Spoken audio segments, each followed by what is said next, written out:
জয়গুরু। ঠাকুর শ্রীরামকৃষ্ণ বলেছেন, ভগবান পরমাত্মা রূপে সকলের হৃদয়েই অবস্থান করেন।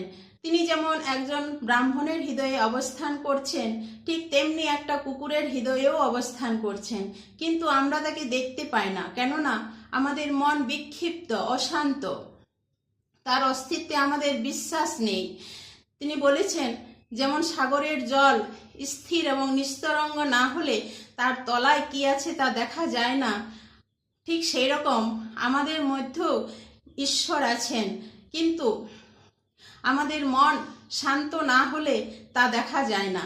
আমাদের মন শান্ত হয় কখন? যখন আমাদের মনে কোনো কামনা বাসনা থাকে না, আমিত্ব থাকে না, অহংকার থাকে না, তখন সেখানে শুধুই ঈশ্বর থাকেন। সেই শান্ত এবং অচঞ্চল মনেই ঈশ্বর নিজেকে ধরা দেন।